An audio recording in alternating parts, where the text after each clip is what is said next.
So welcome everyone. I'm Glenda Dawson, and we have Eric with the Council of 9, Kevin with the Council of 8, but we're going to talk about that. We have Jasmine and Beetlejuice, and they're joining us also to participate in this great meeting or union of all of us of consciousness of oneness. And we're just going to spread the news so you could see that you don't have to be first, you don't have to be on camera if you want to participate in these things. So, and we're willing to have people come with us in this ride, and for the greater of everyone, because humanity right now needs to get their stuff together and and start getting unified so we could really be at the right place, the right time. All right, so Council of 9 with Eric. We are here, but we are there, and we are there, and we are there. There you go. And Kevin, your Council of 8, which is 8, and then 1 overseeing. We were just talking about that. It's basically also 9, which is everywhere as well. So this is great. Any of the 2 councils that are present want to say anything in particular? Is there any word that either one of them that are present want to say? Or I don't want to be first, but I just want to recalibrate, meaning I see several councils that are emerging now, but they're not emerging there, they're emerging here in my head, and that makes a little bit woo. Have to adjust for a minute or 2. So crowd control. The crowd control, yes. Well, that I believe that is the idea, is that they're showing us that they're combining, they're getting together, they're joining forces for the greater good. So it's the same thing as humans should do. That was the message that I got in the middle of the night at 3 o'clock in the morning, that we are to do this together to show humanity that it is time to work with everyone for the greater good of everyone, because there are too many forces that are trying to basically destroy. And the councils, no matter how many they are, and the humans that are trying to better the world should combine and work together.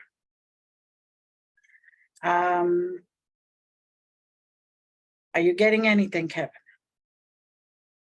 No, nothing at the moment, other than that told me that they are here to assist us with the evolution of our species, and that's why they. And there are many councils. I'm sure Eric's different to mine. I'm aware of other councils, other species. So yeah, so I'm just here to listen, watch, and learn, and share what I know. As I'm sure Eric does with his council. Oh, you never know, right? You never know what any one of us is going to get, or at what point we're going to get a message, or what we're going to get to spread the news and show what we need to show. Because we're all here for a reason, a mission, and they united us for a reason. Okay, what I get is, and I think I'm looking at the direction of Kevin. I don't know your colleagues. I need to call them not council, colleagues, friends. there is one with a 3-letter word. I think chess or something. Yeah, there's Ort, O-R-T. He's Okay. a male. He's Acturian. Yeah, Ort, Okay. O-R-T. He was the one I first met with his partner, Dee, who's a female. They are Acturian, and they materialized in my bathroom when I was 8 years old. So they frightened me to death at the time, but I've got to know them over the years, and they've introduced me to others, the Council of 8. So yes, Okay. Art would be my main guide and main teacher throughout. Okay. Okay, he's coming forward. So can you try to, yeah, get him whatever he wants to talk about, or he wants to say welcome to us. Okay, that's good. One thing. Okay, he says hi everyone. Okay, but then again for you, Kevin, it's up to you to introduce him or whatever he has to say. Okay, well, I can introduce Art because he does speak through me, and I'm not channeling now per se, but I believe I'm being told that my thoughts and my words represent what they have to say. So not so much channeling, just information that they've given me that I'm sharing, but I'm allowed the privilege, so I would say, to represent them as one of their emissaries. So Art himself and Dee, his partner, are 5th dimensional beings. They are from Andromeda, they tell me. They are guides and teachers, and they are here to assist with the Council of Mike, the particular Council of 8 that I'm in contact with, to, as I said, to help with the evolution of humanity. So they've had contact with me all my life and have educated me in understanding consciousness. And through consciousness, we can evolve through the teachings of the Council of 8 and the other councils that are here and the other species that are here that live in our reality, but we don't always see them because we don't have those vibrational frequencies or the higher vibrational frequencies, or they don't want us to see them. So, it's interesting for the viewers to know that there are higher conscious beings that are here to help and assist, and that's where we're at the moment. So, okay, can you ask Art where he is at this moment? I can't do. Yeah, you can. You just ask him, and we further down the line you will do that. So I will help you to channel if you want to go there. Okay, well, I know where he is. He's here, he's in our solar system at the moment on a large mothership, which I have visited many years ago. So he is currently here in our solar system on a mothership. So I do know. Okay. Yes. Okay. And I believe I got the coordinates Okay. for where the mothership is right now. We're listening. 21521. 21521. Mm-hmm. Okay. Again, we are improvising as usual. Can As everyone usual. can everyone who go to whatever they think that means, go to 21521, but then again you are there already. Mm-hmm. Yes. Okay, Kevin, can you feel you are there? Can I feel I am there? No, but I feel the contact. I'm able to communicate telepathically with them, and I feel their energies when they are immediately around me or very close to me. I feel that increase in the vibrational frequencies. So Okay. no, I don't have that at the moment, but I can communicate with them at will, as and when I want, as they can with me, because they've educated me in all the modalities of contact that they use at the 5th dimensional level. And they tell me that the difference between the dimensions is only the frequencies that they exist at. And they also tell me that I am part of their extended family.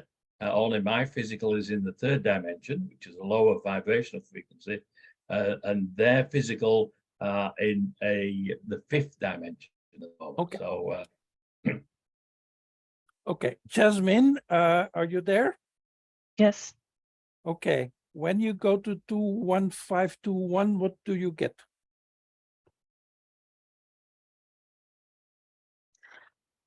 I'm getting a vibrational connection to the mothership that the Council of Nine has presented in the past. Okay. Again, we're purely improvising. When are you there? It may be a very stupid question, but it's important. When are you there? Now. Now. You understand my question? Yes. Now. Ah, now, okay. And now in human words or in their words? Their words. Okay. But in your words, when?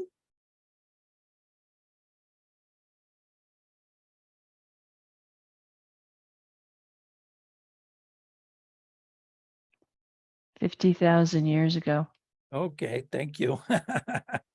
But just, okay. Kevin, can you feel that? I'm sorry, I can't. I appreciate what Jasmine says, and I fully understand it. So I That's enough. That's enough. I support what she says, and I understand it. Okay, but that's enough. Okay, Beetlejuice, what do you get?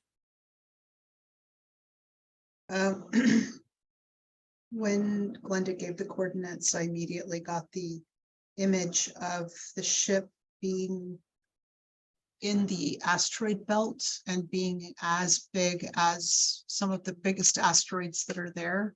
And they're not hiding, but they're blending in with it so that human telescopes and scanning cannot pick anything up about them right now, because it's not the time for us to detect them in the 3D reality. Again, the same stupid question, sorry. When? So no, I have to refine the question. When? No, okay. What you said, when was this message broadcasted in human terms? The one from the ship? Meaning the blending, we are there, blah, blah, blah. For us, 25 years in the future, but it doesn't matter. No, but we are just. Yeah, they're just saying we're connecting to it now because we're in a part of time space that is in flux. We are making it in flux so that we can connect with them, and they help us with that.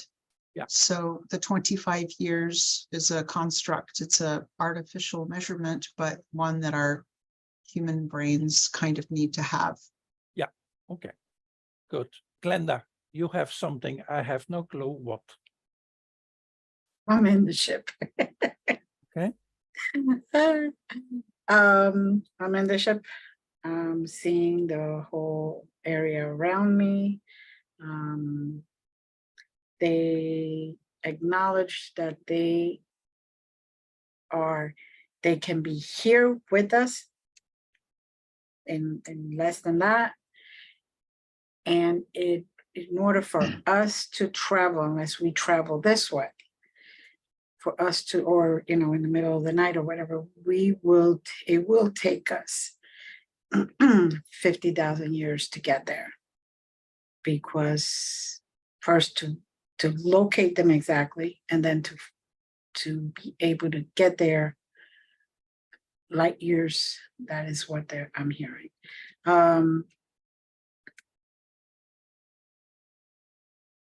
They are very connected to Kevin, and they're also saying that they're glad that we're there.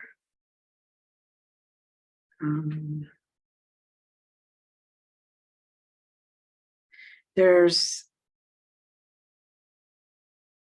for all intents and purposes, a female. She's showing herself with the longer hair, like a representative of what a human female would be. From what I could see, their skin is like a bluish bluish skin. Mhm. So, Where we get the Right. Shiva myth from. I'm sorry? That's where we get the representation in Hinduism of Shiva being blue. Oh, Shiva, yeah. Yeah. I couldn't hear you, sorry. I have this as low as possible. Okay. So, but yes, they do have the blue skin basically for intent purposes. Okay. Um, From now on, we are in free flow, meaning Eric will not be the coordinator. There is no coordinator, but the Council of 9, let's say, or the council. Let's call it council. That's easier Council. because the number is totally irrelevant. So whomever wants to talk or to say something in whatever constellation perspective, but first I'm drawn to Kevin. Thank you.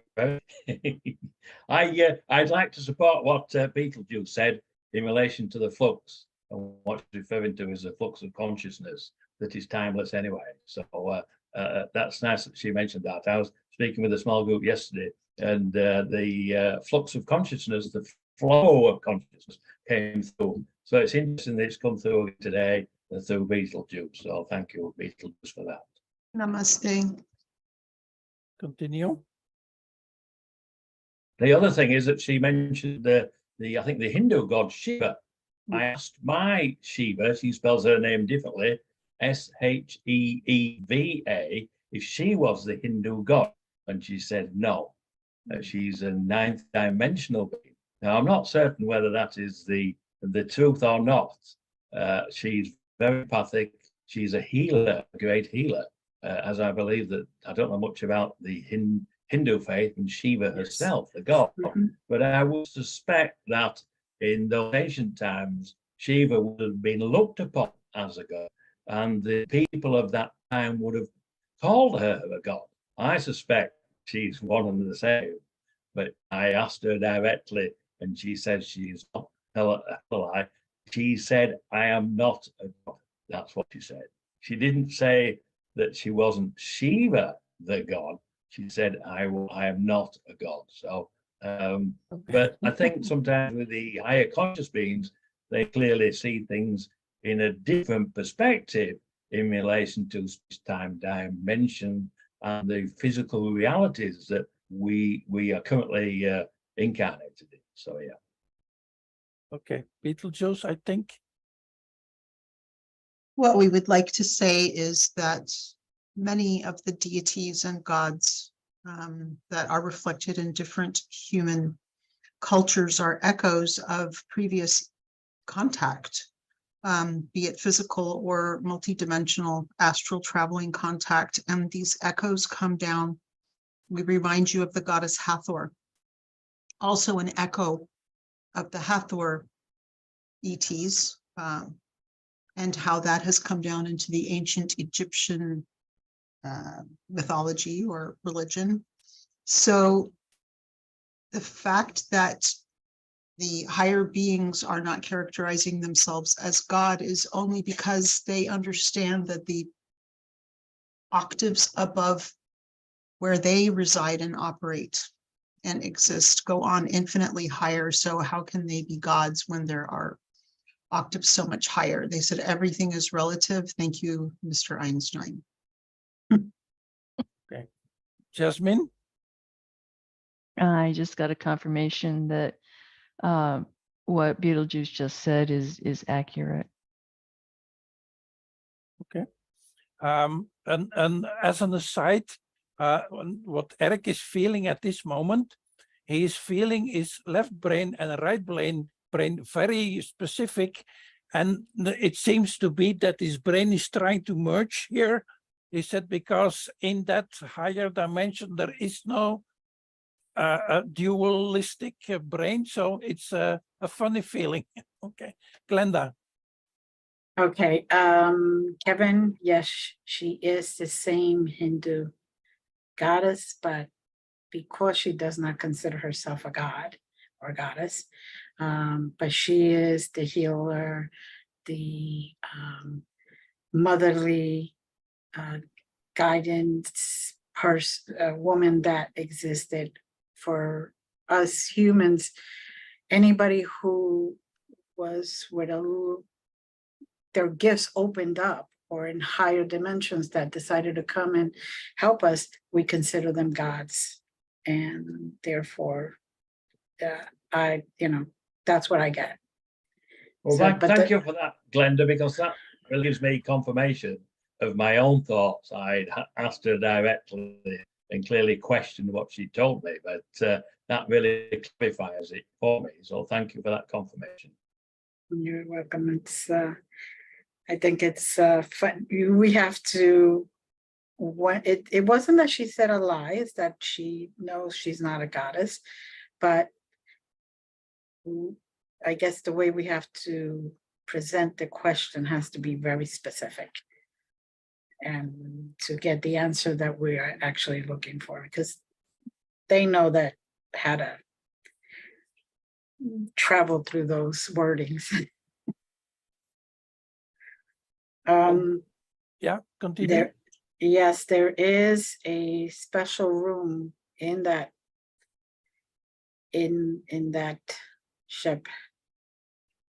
They are looking for us to either go in that today or another time, but it does represent a classroom where we have been there before. Kevin, I believe you have been there too. It looks like a classroom, the representation of it. Like the walls look like blackboards, but it's really just a place where they could put the graphics on.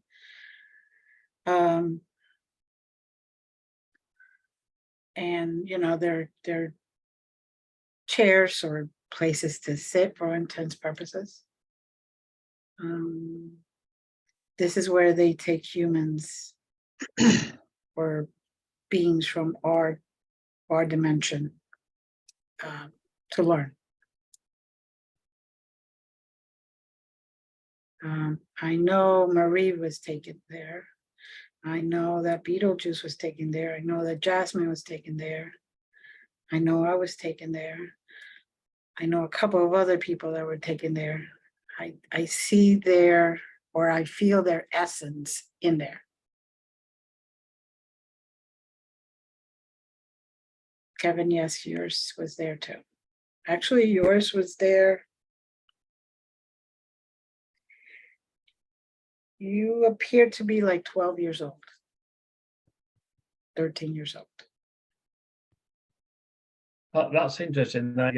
I have no recollection of being sat down in a classroom and be taught, but that doesn't mean it didn't happen. I have no experience of that. My experiences are that I'm given an experience, and you may be referring to when I was 14 years old.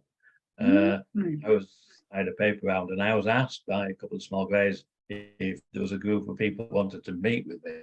And at the time I said, well, I'm busy doing my paper round and I've got to go to school. And anyway, they said, you can finish your paper round and we'll have you back in time for school. So I did go with them, and I met the further 6 of the Council of 8 at age 14. I was taken up to that ship into a room which was an amphitheatre, and the amphitheatre was filled with all different species sat there.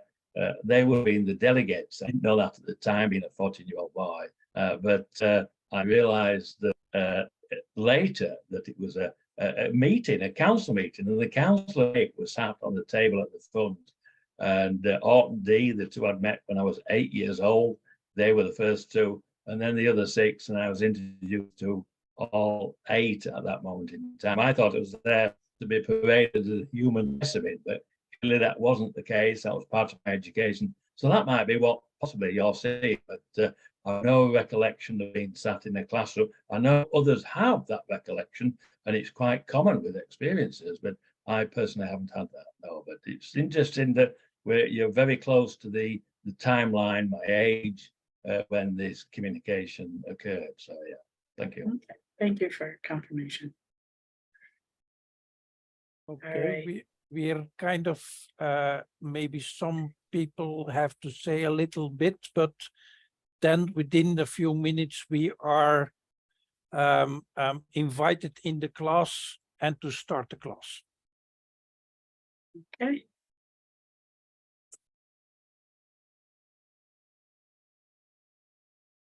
So, May we make one clarification or additional observation about Shiva Mhm. and Mhm. what was described in Eric's brain about feeling that the left and right side should merge. Mhm. In the ancient Hindu traditions, Shiva, who is one of the three supreme gods, the trilogy, the trinity of gods, many times is portrayed as half woman, half man. If you see his portrayal in contemporary Hindu art, he looks, to Western eyes, and this is not meant with disrespect at all, but to Western eyes, he would look very feminine, long hair, very beautiful, a long body. This is all trying to communicate that there is no duality of gender. They are embodying both. And what they'd say is, this is the echo of memory, which humans have previously experienced in different evolutionary lines, that they have achieved that non-duality of gender and also the non-bifurcation of the left and right hemispheres of the brain. And one of the things which the classroom is used for are exercises to allow the incarnated humans here today to get some calibration between the left and right hemispheres of the brain. And they ask us to think about the corpus callosum, which is the network spanning that spreads between the left and right hemispheres, and see those network connections getting stronger and stronger, so that it's not just little tendrils going between left and right sides of the brain, but it's growing more and more until it becomes integrated. And that's one of the purposes of the classroom and what we may do in that room today if we choose to. Yes, could I say something in answer to Beetlejuice regarding that?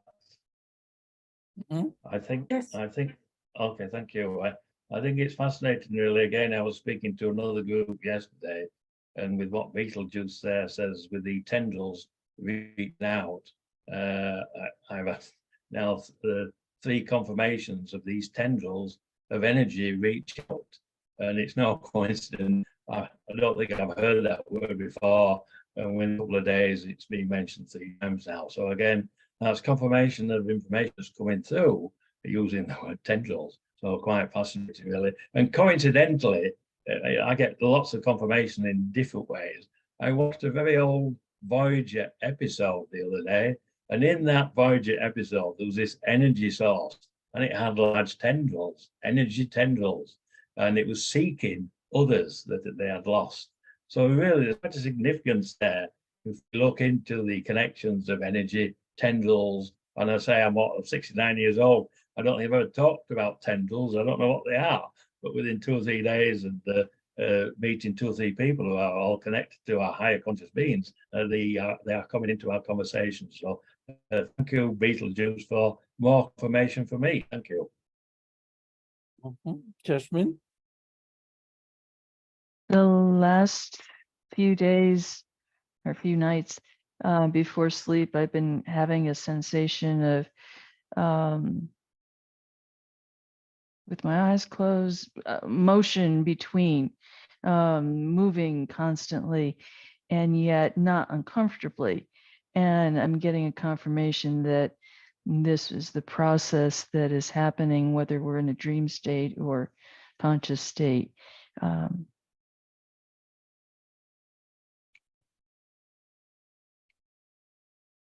Okay, can you go there? Yes. Okay. Can you switch whatever you need to switch?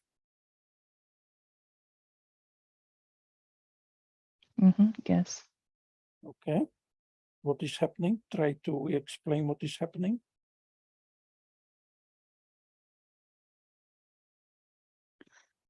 I'm seeing a kaleidoscope, if you will, of technology that has occurred in various millennia that humans don't have a conscious record of.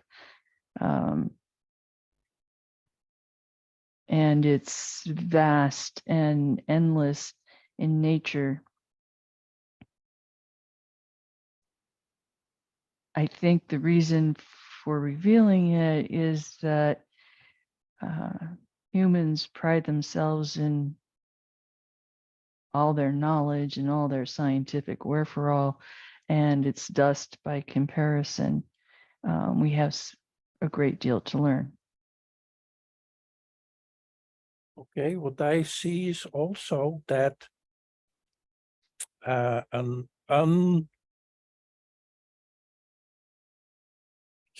question is that we like to have technology and knowledge from them, whoever they are them, but, and then that's a question through Jasmine, is first we should remember that literally what we said before, 50,000 years ago, we had far more technology, and we should first try to remember that, because that is, so to speak, available to us more than getting off-grid, so to speak, technology. Exactly. Okay. Exactly. Yes. Okay, elaborate.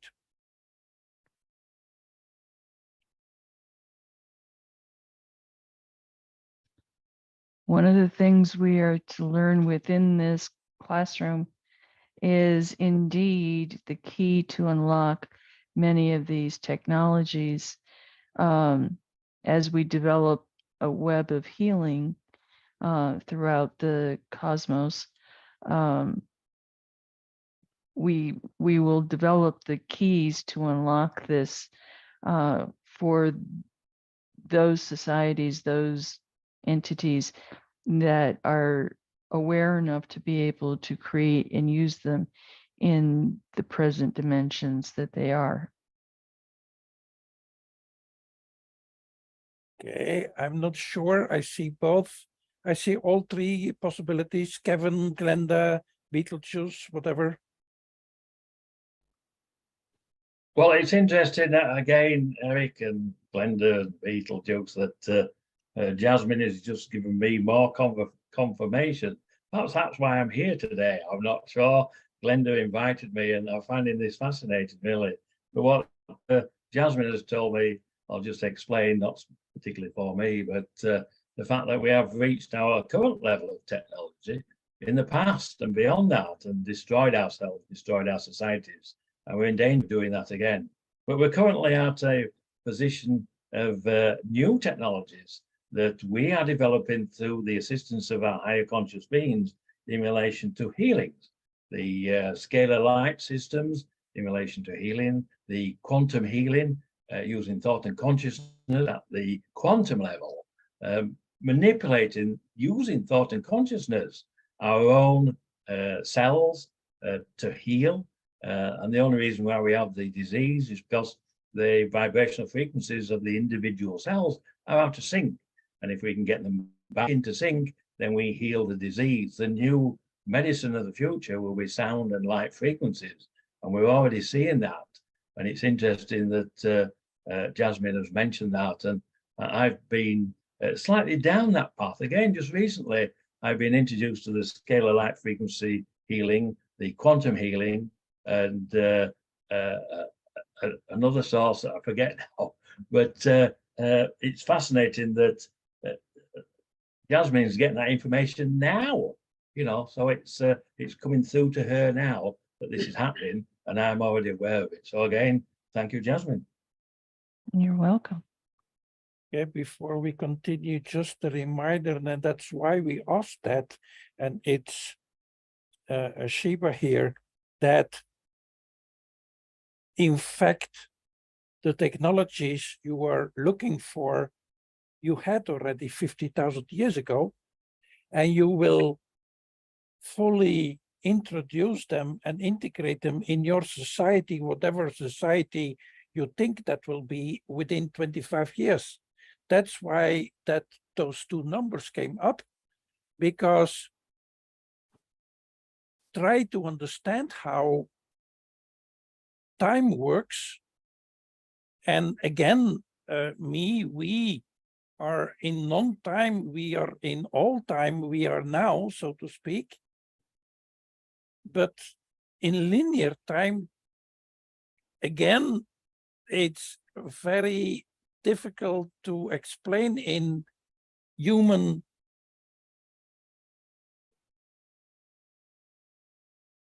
linear language, because there is no such thing as linear language. And I'm trying to get Eric to change from frequencies so he could understand what time really does on Earth. Okay, someone else, Beetlejuice or Glenda? I am one of those fortunate people who have been given the well, I had the knowledge within me, but it reignited the memories of many different modalities of healing, quantum healing, vortex, sound, whatever type of sound there is, including singing light language. And what they're using me for is to ignite now others to remember their knowledge, to remember their abilities, so they can then help others. Because if one person heals, it heals others, and just goes down the way. And I was told when I was in actually one of the sessions with the Council of Nine, I was told that to keep quiet about that until today. That I was giving basically the combination to the lock to the safe, where I could just open the safe and grab all my knowledge and all my memories back again. And all humans have that. And this is what's happening now. They're getting the combination to regain their memories, to regain access to that ability, or those abilities. And we've always have had them. It's been around for at least 50,000 years, and it was around then. And when all the big mystery monuments and everything has been built, is because at that moment humanity had unlocked that memory, that knowledge, that ability. And then it's kind of like we put it back in the safe, and we close it again for some reason, and we allowed that to happen. And hopefully this time we won't, so we could go to the fifth dimension and stay there. Okay, Beetlejuice. Namaste. We would like to offer for your consideration some clarification as to concepts and the rememberings that you have experienced. What we would like to suggest to you for your consideration is that the technology, which Jasmine referred to when she talked about the kaleidoscope of many technologies, this is a representation of all that was intergalactic technology. And when humanity was in the intergalactic brotherhood, the fraternity of species, many tens of thousands of years ago, you were at a vibration where you were able to access it. But we would tell you that the imagery which Glenda is referring to help humans understand this, which is the safe and the lock and the key and putting it away and opening it and taking things out. This is helpful imagery for humans to understand that they have access to this, and it is their own agency which will allow them to regain it. But we would invite you to consider the fact that as multidimensional beings, each human existing and incarnating on Earth at this time is at a certain frequency, which is demonstrably higher than even, we would say, 10 to 15 years ago. Each person is elevating slowly but steadily up this vibrational spectrum. When an individual reaches a certain specific frequency, that is what Glenda was describing as unlocking the safe. All it means is that you are stepping back into the frequency of the Akashic records where that knowledge, that access to that, what you call technology, exists. It is not that it has been put away and you are not allowed to have it. It is you as a species which has been collectively quarantined because you have fallen below a certain frequency in the far past, as Kevin mentioned, due to misuse, gross misuse of those technologies at that time, and humanity was put into that quarantine. Now individual humans are raising their individual frequencies quite significantly and learning to maintain and embody that frequency on a longer term basis. And this is the important part. Anyone can get high. Anyone can get very high and very elevated, and we mean high in all senses, but they cannot stay there easily. So what we are trying to express to you is that humans, through this work, through this, not me, us, this collective, not the individual, but the group, this conscious and subconscious work that is being done, you are elevating your individual frequencies to a point where you can maintain them consistently. And this, as Glenda said, is healing others, i.e., raising their vibration as well. So the collective vibration is rising. What do they see? A rising sea floats all boats. So this energy is collectively rising you as humanity closer and closer to that vibration where that technology exists. And we ask you to think not only of hardware technology, cool tools that you can use, cool ways to travel. Of course, this is part of it, but what we really mean by the technology is the mindset and the heart set, the mind space and the heart space. That is the technology that we are talking about, unity consciousness. And you refer to the fifth dimension, we would call that the unity consciousness dimension. And as more and more of you individually are getting closer and closer and attaining that vibration of oneness, you are raising the collective vibration so that safe is being opened by you with the key, which is your frequency. We hope this helps explain. Thank you, Shiba. Before we go to Jasmine, can you switch from 21521 to 21523 and very specific there?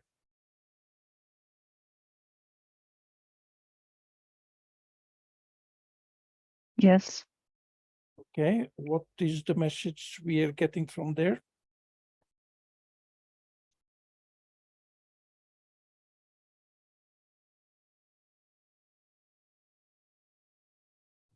We collectively, all of those who are light workers, are the hope and the energy with which the transformation of the world needs to begin and will begin through the efforts that have been expressed.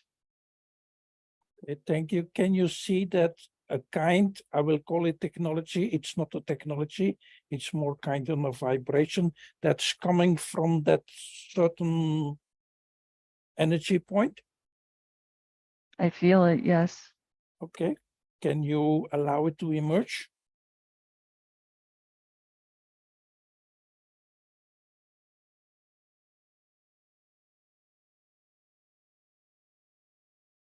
Okay, keep it coming. Okay, good. We go to Kevin. Well, I would just like to say I understood exactly what Beetlejuice said. She says it in a slightly different language, but it's exactly what I've been taught in relation to our past technologies. We've used, abused them, and then used them to destroy our societies. And we went back to the lower vibrational frequencies. But we're now at a point in transhumanism where we can, where there's a fork in the road, and we can go to the right or to the left. One will take us down the path where we are dependent on technology. And the other path is the path that I've chosen, which is we develop our own consciousness, we develop our own vibrational frequency. And my frequency has been raised through education to where I can access consciousness and use it for communication, use it for travel, use it for healing, use it for education, co-creation and creation. And those are technologies of the higher conscious beings. And I'm able to utilize all those. I'm very privileged and grateful for the fact that I've been taught all this information.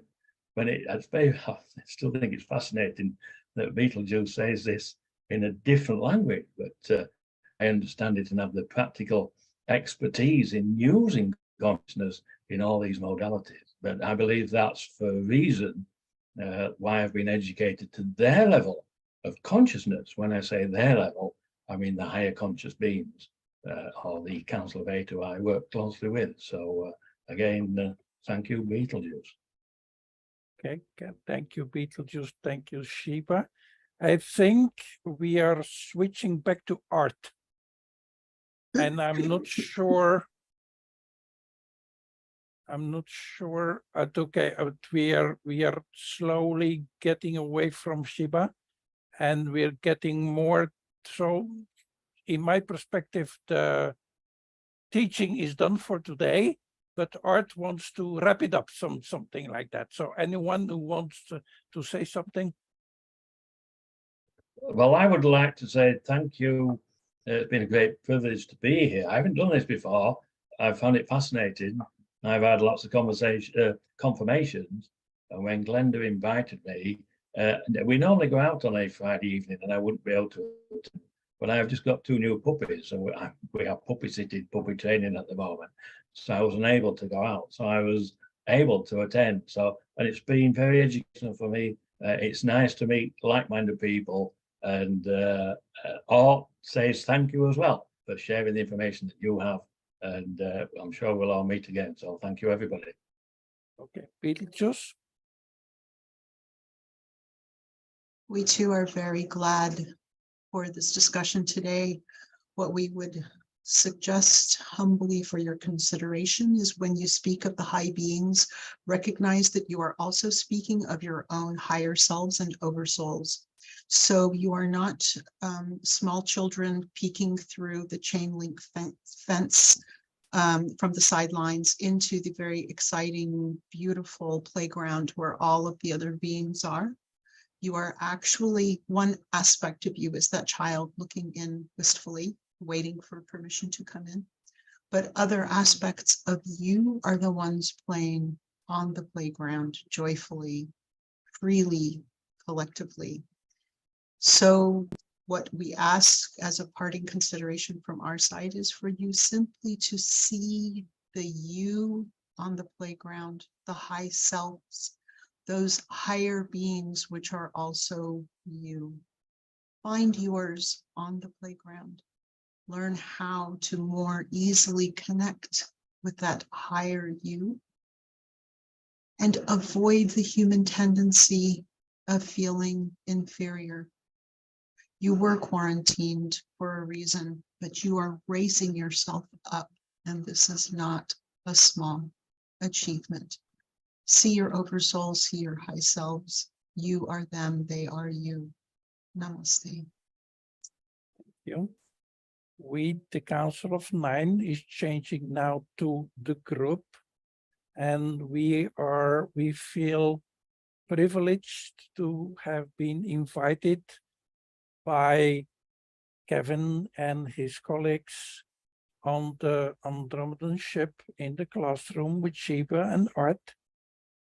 And we remind Eric that he should continue on this path. Jasmine, again, 21523 or whatever. While you all have been speaking, and namaste to all, I've been receiving healing energies that my arms move in their own fashion outward, pulling this energy out to the greater cosmos for healing and extension of wisdom to all of those who are open and receive it. Thank you. Shiba Art. Glenda. I am now just at this very moment thankful that we can all be there, that you can all be here.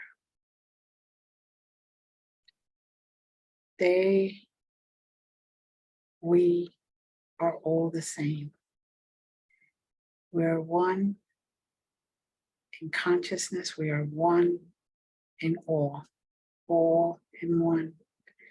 That is why we have given humanity the word oneness, so it could be understood by your capabilities of wording, your capabilities of language, your capabilities in general. The time, as you say, or had been saying, is only for the benefit of the third dimension humans.